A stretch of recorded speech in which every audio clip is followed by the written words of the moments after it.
2022. Es una nota pues relativamente reciente, es de apenas hace un mes y cachito, ¿no? ¿Crees que la pasar un poquito más grande, mi porfis? Ajá, sí. Ahí Por está. ejemplo, da una introducción Ujú. con datos un poco técnicos, pero aquí es donde viene la explicación. Dice, ¿cómo podemos interpretar esta divergencia en el crecimiento económico entre nuestro país y Estados Unidos? Primero que nada, considero necesario comparar peras con peras. Para esto es necesario desanualizar las tasas trimestrales anualizadas en Estados Unidos.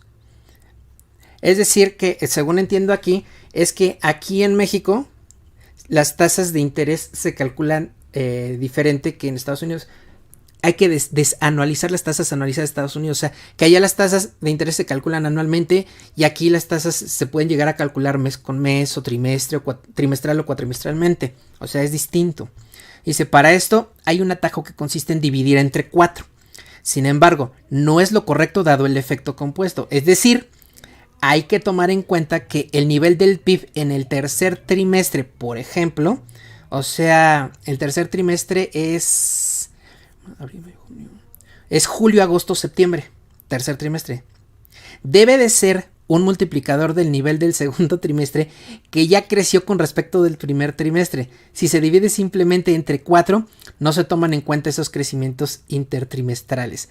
Es decir, que la economía, haz de cuenta que se calcula en México, según entiendo aquí, por trimestres. Se divide en los 12 meses, se divide en primer trimestre, segundo trimestre, tercer trimestre, 3, 6, 9, 12, 4 trimestres.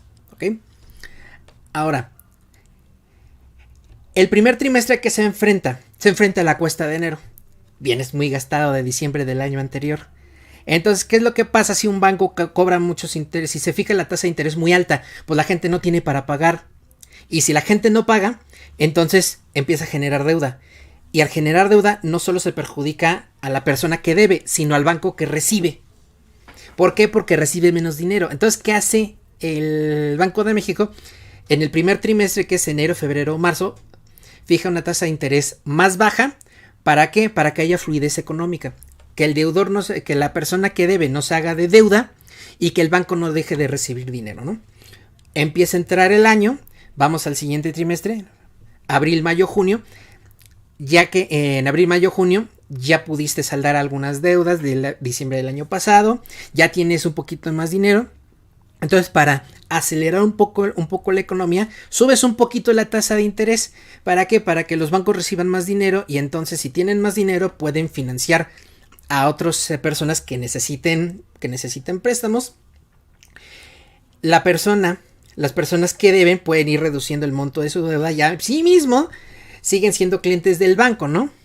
Se viene la temporada vacacional, el tercer trimestre, ¿no? Y entonces la tienes que subir un poquito, la puedes subir todavía un poquito más porque hay más consumo por el periodo vacacional. Por eso dice aquí, dice, si se divide simplemente entre 4, no se toman en cuenta los crecimientos intertrimestrales. Así, ¿por qué? Porque ya hubo un crecimiento en la tasa de interés. No es igual la tasa de interés del primer trimestre que la tasa de interés del tercer trimestre. Por eso no se puede dividir linealmente entre 4. Ese es el problema que dice. Y aquí da un ejemplo, ¿no? Un ejemplo matemático, ¿no? Que no nos vamos a meter aquí para no hacernos para no hacernos bolas. Dice, y continúa la explicación. Si bien ya no se aprecia una divergencia tan amplia entre las tasas de ambos países, esta divergencia sigue estando presente. ¿Por qué? Porque la tasa de interés de Estados Unidos es anual. En México las tasas son trimestrales, se divide entre 4, pero la tasa de interés es diferente entre el primero, el segundo y el tercer trimestre. Conforme crece la tasa de interés, se va acercando a la tasa de interés anual de Estados Unidos, pero como dice aquí el artículo en este parrafito, ya empieza a haber una diferencia menor entre la tasa mexicana y la tasa gringa, pero sigue habiendo una discrepancia, porque la tasa de interés gringa se sigue calculando anual y la tasa de interés mexicana se sigue calculando trimestral. En este sentido, considero que un aspecto muy relevante para explicar esta diferencia es el rebote post-pandémico. En el caso de México, el PIB, o sea, la riqueza que genera el país, todavía no ha alcanzado el nivel de actividad económica que se tenía en el primer trimestre de 2020, es decir, antes de que iniciaran los efectos de la pandemia. Considero que es factible que el PIB de México alcance ese nivel este mismo año. Sin embargo, el PIB de Estados Unidos alcanzó su nivel pre-COVID en el primer trimestre de 2021. Entonces, realmente los ciclos económicos que ha trazado el PIB de nuestro país vecino del norte y el de nosotros en los últimos trimestres no están tan sincronizados como pensamos, al menos en estos momentos. ¿Por qué? Porque Estados Unidos, al tener más recursos económicos, porque tiene una economía más sólida, porque tiene menos niveles de corrupción, tanto a nivel federal como en sus estados, eso le permite recuperarse económicamente más rápido. ¿A qué nos enfrentamos en México? Que tenemos un gobierno federal honesto, un gobierno federal que no roba, un gobierno federal que es austero, pero los gobiernos estatales pues no son precisamente un ejemplo de ética y de austeridad. ¿Qué es lo que está sucediendo? Hay estados que se están anexando al proyecto de la 4T, pero ha sido poco a poco.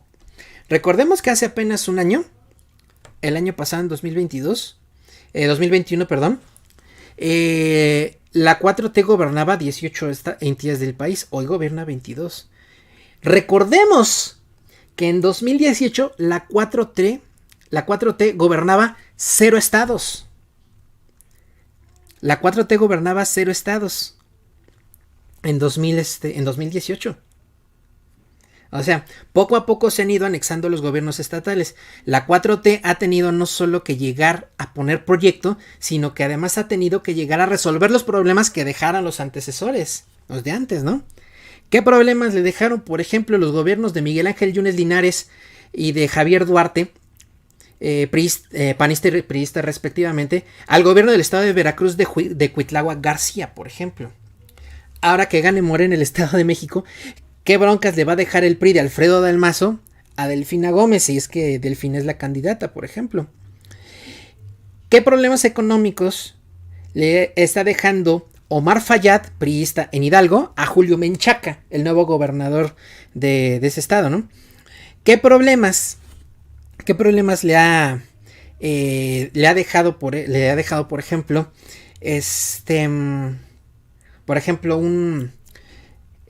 ¿cómo se llama? Tabasco. Un Tabasco, por ejemplo, de Andrés Granier al Tabasco de Adán Augusto López antes de que fuera secretario de Gobernación. O sea, la 4T no nada más llegó a poner proyectos, sino además llegó a arreglar los problemas de los gobiernos anteriores. Las herencias, malas herencias. Por eso es que Estados Unidos ya recuperó su nivel prepandemia, mientras que en México todavía no lo hemos alcanzado como se debería. Ahí vamos, pero pues no se ha alcanzado. Esa es la enorme diferencia, ¿vale? Y así sucesivamente, por lo que está muy interesante el artículo. Déjame ver si termina, yo creo que sí. ¿Terminamos el parrafito? ¿Cómo ves, Cel? Yo estoy aquí con todo así clavadita con todo lo que estás explicando. Adelante, Ro, adelante. ¿Sí? Solo que tengo el micrófono desactivado porque sí, está lloviendo muy fuerte. Pero aquí te estoy escuchando. Dice, bueno, entonces, esa es una de las razones, ¿no? Por eso tenemos economías diferentes con tipos de gobiernos diferentes. Ahora, por un lado, creo que así ha sido desde hace muchos años, en donde los verdaderos conocimientos se observan en la actividad manufacturera de ambos países. Por otro lado, claramente se ve el efecto que han tenido los grandes paquetes de estímulos en Estados Unidos, sobre todo el fiscal, que si bien probablemente tuvieron cierto impacto en México, fueron prácticamente inexistentes en nuestro